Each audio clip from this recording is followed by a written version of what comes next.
The icy waters of the Delaware River lapped against the Pennsylvania shore. As General George Washington stared across at the enemy-occupied town of Trenton, New Jersey, it was December 25th, 1776, and the American Revolution hung by the thinnest of threads. Snow fell steadily through the bitter winter air, each flake seeming to bury deeper the hopes of a fledgling nation struggling to be born. Washington's Continental Army was in shambles. What had begun as a force of nearly 20,000 men in the summer had dwindled to fewer than 3,000 ragged soldiers, whose enlistments would expire in just 6 days.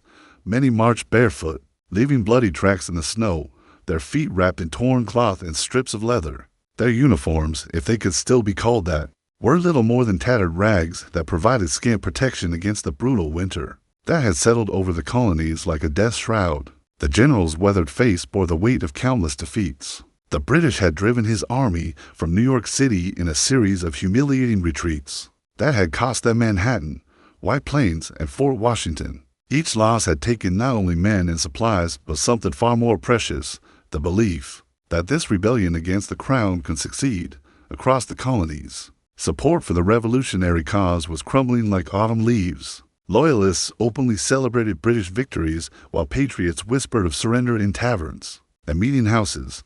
Behind Washington, his officers huddled around smoking campfires, their faces gaunt with hunger and defeat. Colonel Alexander Hamilton, barely 20 years old, but already seasoned by months of retreat, watched his commander with growing concern. The young artillery officer had seen Washington's iron resolve tested repeatedly, but never had he witnessed such gravity in the man's bearing. Major General Nathanael Greene, Washington's most trusted lieutenant, approached through the swirling snow, his boots crunching on the frozen ground. "The men are asking questions, sir," Greene reported quietly, his breath forming clouds in the frigid air.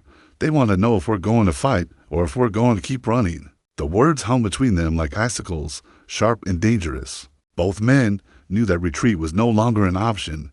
They had reached the end of the road. Literally and figuratively, dot in the distance, across the dark river, the lights of Trenton twinkled like false stars.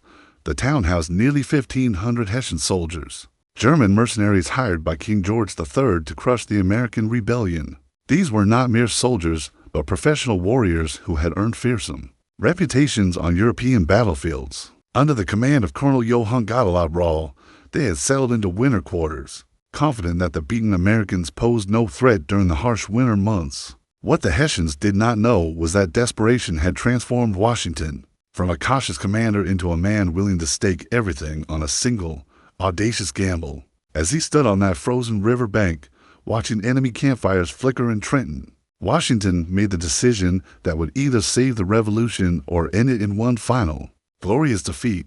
The Continental Army would cross the Delaware River and attack Trenton at dawn.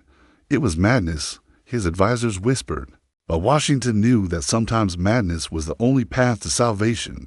As Christmas Day faded into evening, Washington gathered his senior officers in a cramped farmhouse that served as his headquarters. The building's single room was barely warmed by a struggling fire, and the assembled commanders pulled their threadbare coats tight against the cold. Maps of New Jersey were spread across a rough wooden table, marked with the positions of enemy forces and potential crossing points along the Delaware River. The candlelight flickered across faces marked by months of hardship, casting dancing shadows that seemed to mirror the uncertainty of their situation. Colonel John Glover, commander of the Marblehead Regiment, studied the river conditions with the experienced eye of a Massachusetts seafarer. His men, many of them fishermen and sailors before the war, would be crucial to any crossing attempt. "The river's running with ice," General Glover reported, his weathered hands tracing the planned route on the map. "The current's strong, and the boats will be fighting chunks of ice that could hold them or sweep them downstream. But my boys know water, and if anyone can get your army across, it's us."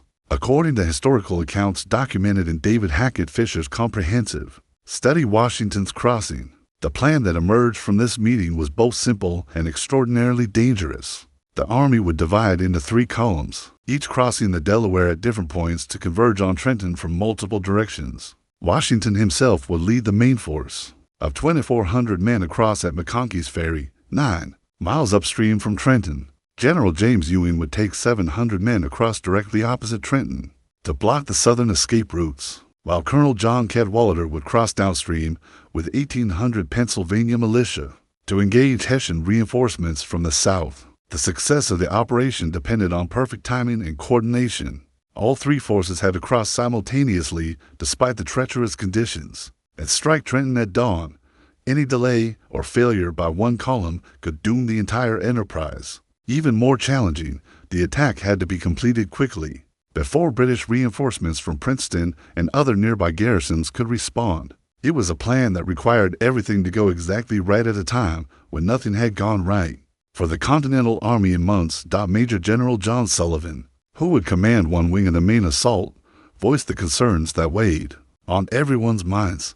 "Sir, if we're discovered crossing, or if the ice prevents us from landing together, we'll be slaughtered piecemeal in the water or on the far shore. The Hessians may be celebrating Christmas, but they're still professional soldiers with artillery and defensive positions." His words carried the bitter experience of too many defeats, too many plans that had crumbled under the weight of reality.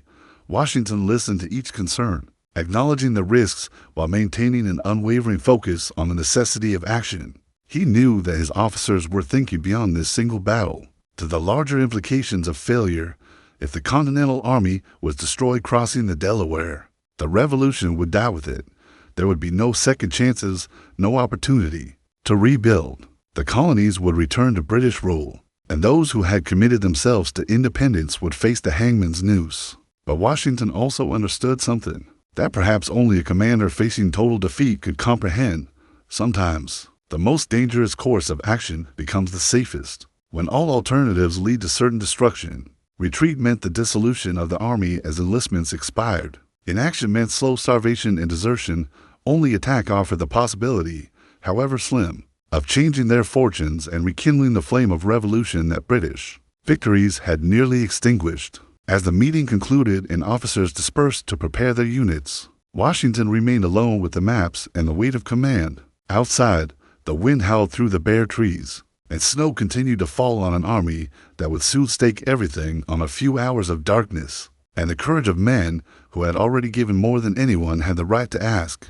The loading of boats began at 6 o'clock in the evening as darkness settled over the Delaware River. Like a heavy blanket, Washington's soldiers moved through the snow in ghostly silence, their breath forming clouds of vapor that quickly dissipated in the frigid air. The temperature had dropped well below freezing, and a northeaster was building, bringing with it sleet and driving snow that stung exposed faces and made every step treacherous on the icy ground.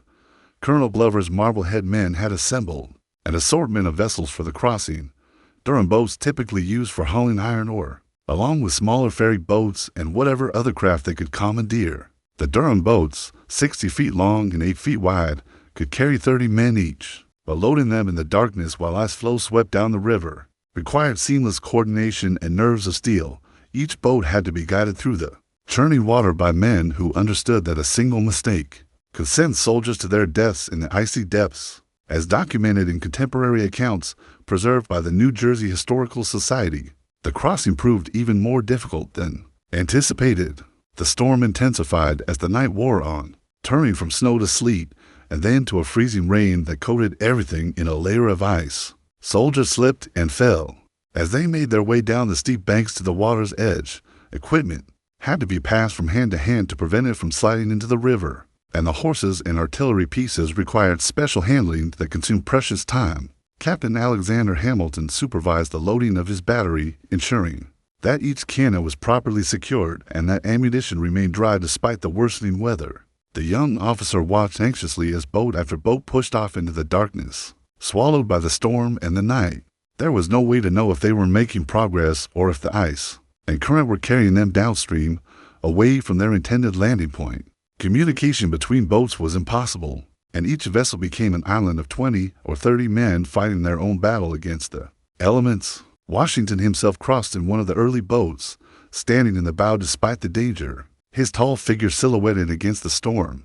Lieutenant James Monroe, who would later become the 5th President of the United States, crouched nearby, helping to pull their vessel through the ice-clogged water. The boat lurched and pitched as chunks of ice struck the hull, each impact threatening to stave in the wooden planks that were all that stood between the passengers and the deadly river. The general's presence in that boat symbolized everything. About this desperate gamble, he could have remained safely on the Pennsylvania shore, directing the operation from headquarters, while subordinates faced the immediate dangers of the crossing. Instead, he chose to share the risks with his men, understanding that leadership in such moments required more than orders. It demanded the willingness to face death alongside those he commanded.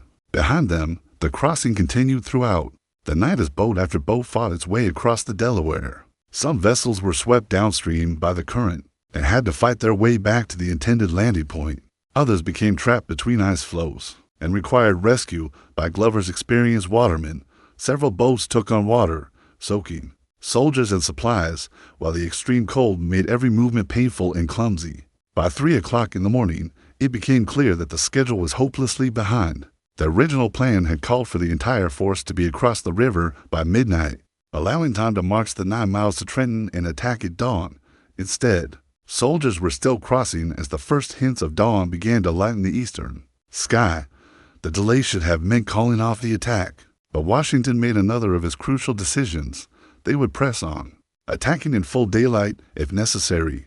The die was cast, and there could be no turning back now. Once across the Delaware, Washington's army found itself in a landscape that seemed designed by Providence. To test their resolve, the storm that had made the river crossing so treacherous now transformed the 9-mile march to Trenton into an ordeal that would have broken lesser men. Sleet driven by howling winds turned the dirt roads into ribbons of ice, while the temperature continued to drop until it seemed the very air might freeze in their lungs. The Continental soldiers, many still barefoot or wearing shoes that provided no protection against the elements, left bloody footprints in the snow as they trudged forward. Their muskets, soaked during the crossing, would need to be kept dry enough to fire when they reached Trenton, a nearly impossible task. In the driving storm, officers moved up and down the column, checking on their men, offering encouragement, and helping those who stumbled or fell behind. There was no thought of stopping. Everyone understood that to halt meant death from exposure for soldiers, whose clothing provided scant protection against the bitter cold. General Nathanael Greene commanded the left column, taking the longer route through the village of Pennington to approach Trenton from the north. His men, including Captain Hamilton's artillery battery, struggled through snow drifts that sometimes reached their knees. The cannons had to be manhandled up icy slopes and guided carefully down treacherous descents where a single misstep could send a 1,000-pound gun careening out of control. The horses suffered terribly in the conditions, their hooves unable to find purchase on the ice-covered ground. Yet somehow they continued to pull their burdens forward through sheer determination. General John Sullivan led the right column along the river road, a route that should have been easier but proved equally challenging as the storm intensified. His soldiers faced the full force of the wind coming off the Delaware, and several men collapsed from exhaustion and cold during the march. Sullivan himself helped carry those who could not continue, understanding that leaving anyone behind meant certain death. The bonds forged between these men during that hellish march would last for the rest of their lives. Those who survived would always remember who had helped them when death seemed imminent. As recorded in military dispatches preserved in the National Archives, Washington rode between the columns throughout the night, checking on progress and maintaining communication between his scattered forces. His presence was electric, inspiring men who had every reason to despair. When soldiers stumbled, he was there to help them to their feet. When officers expressed doubts about continuing in such conditions, he reminded them of what awaited if they failed. The general seemed to draw strength from the very adversity that was breaking his army, becoming more determined as conditions worsened. The march revealed the true character of the Continental Army. These were not professional soldiers but farmers, shopkeepers, laborers, and craftsmen who had taken up arms for an idea, the revolutionary concept that people could govern themselves without kings or nobles. Many had already served far beyond their original enlistment periods, staying with Washington through defeat after defeat, because they believed in something larger than themselves. Now, in the darkest hour before dawn, they proved that citizen soldiers could endure hardships that would have challenged the finest European armies. By dawn, both columns had reached the outskirts of Trenton. Though they were behind schedule and scattered by the difficult march, many soldiers' muskets were too wet to fire, and some men were so exhausted they could barely stand. But they had covered the 9 miles through conditions that should have been impossible, and they were in position to attack. The Hessian garrison, confident that no army would move in such weather, was about to discover that they had gravely underestimated their enemy. Washington surveyed his bedraggled force as the first light of dawn revealed the sleeping town below. His men looked more like survivors of a shipwreck than soldiers preparing for battle. But there was something in their eyes, a hardness forged by months of defeat, and a night of unimaginable hardship that told him they were ready for what came next. The first shots of the Battle of Trenton rang out at 8 o'clock in the morning on December 26, 1776. As American sentries encountered Hessian pickets on the outskirts of the town, the sound of musket fire cracked through the cold morning air like breaking branches, shattering the peaceful quiet of what the German soldiers had assumed would be another routine day in their comfortable winter quarters. Within moments, the alarm spread through Trenton as Hessian officers scrambled to understand how an enemy army had materialized from the storm-lashed countryside. Captain Alexander Hamilton's artillery battery, positioned at the head of King Street, unlocked the first devastating surprise of Washington's attack. The young officer had managed to keep his cannons operational despite the terrible march, and now his guns spoke with deadly authority. Grapeshot and cannonballs tore through the morning air, smashing into buildings where Hessian soldiers were frantically trying to organize a defense. The psychological impact was enormous. Professional soldiers who had dominated every battlefield since arriving in America suddenly found themselves under attack by an enemy they had written off as finished. General Sullivan's column struck from the south while Greene's forces attacked from the north, catching the Hessians in a deadly crossfire that their training had not prepared them for. The German soldiers were superb fighters when deployed in formal battle lines, with time to organize their ranks and bring their superior discipline to bear. But this was not a formal European battle. This was a surprise attack by desperate men who had nothing left to lose, fighting in conditions that favored audacity over textbook tactics. Colonel Johann Gottlob, the Hessian commander, had been celebrating Christmas the night before and was slow to respond to the crisis. Historical accounts from the Trenton Historical Society indicate that Rahl had dismissed warnings from his own officers about American activity across the river, confident that Washington's beaten army posed no threat during the winter months. Now, as musket balls shattered the windows of his headquarters, Rahl realized his fatal miscalculation. He rushed into the street in his night clothes, trying to rally his scattered men, while American soldiers poured into Trenton from two directions. The fighting in the streets was fierce but brief. Hessian soldiers, many still groggy from sleep and celebration, stumbled from their quarters to find Americans already controlling key intersections. Hamilton's artillery dominated the main streets, preventing any organized counterattack, while Continental infantry pressed forward house by house. The Americans fought with a fury born of months of defeat and humiliation, each man understanding that this might be their only chance to strike back at the forces that had driven them across New Jersey in headlong retreat. Captain William Washington, the general's cousin, led a charge of cavalry and infantry that captured the Hessian cannon attempting to set up a defensive position. The young officer was wounded in the action but continued fighting, his determination inspiring the men around him. Lieutenant James Monroe also fell wounded while helping to secure the captured guns. But like his captain, he refused to leave the field. These acts of individual courage multiplied throughout the American ranks, as soldiers who had endured so much found reserves of strength they had not known they possessed. The Hessians attempted to form battle lines in an orchard south of the town, but Sullivan's men were already in position to prevent any organized retreat. Caught between advancing Americans and ice-choked the Sunpink Creek behind them, the German soldiers found themselves trapped with no avenue of escape. Their professional training, so effective in conventional battles, proved inadequate against an enemy fighting with the desperation of the cornered. Colonel Rahl himself was mortally wounded while trying to rally his men for a final counterattack, as he fell from his horse, struck by American musket fire. The last hope for Hessian resistance died with him. The remaining German officers quickly realized that further fighting would only lead to unnecessary slaughter.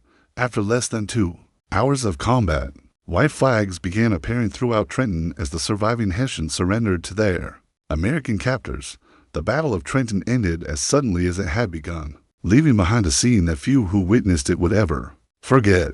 In the space of 2 hours, Washington's Continental Army had transformed from a defeated rabble into victorious soldiers, capturing nearly 900 Hessian prisoners, while suffering only a handful of casualties themselves. The streets of Trenton, which had echoed with gunfire and shouting just moments before, now fell silent except for the moans of wounded men. and the crunch of boots on snow-covered cobblestones. Washington himself surveyed the battlefield with a mixture of relief and amazement that was shared by every American present. They had achieved something that military experts would have declared impossible just hours earlier: a complete tactical victory against professional European soldiers using an army that many considered already destroyed. The general moved among his men, checking on the wounded and offering words of praise to soldiers who had exceeded every reasonable expectation. For the first time in months, he saw something in their faces that had been missing since the disasters in New York Pride. The captured Hessians, many still in various states of undress from being roused from their quarters, stood in bewildered groups under American guard. These were the same soldiers who had struck terror into colonial hearts during their advance across New Jersey. But defeat had transformed them into ordinary men who wanted nothing more than to survive their captivity. Several spoke broken English and expressed surprise that their captors treated them humanely, having been told by British officers that Americans were little better than savages who would torture or murder prisoners. Among the most significant prizes were the military supplies captured in Trenton: 6 artillery pieces, 40 horses, and substantial quantities of muskets, ammunition, and equipment that Washington's army desperately needed. Captain Hamilton supervised the collection of the captured cannons, understanding their strategic value for future operations. These guns would serve the Continental Army well in battles to come, but their immediate impact was psychological. They represented tangible proof that Americans could not only fight European professionals, but defeat them decisively.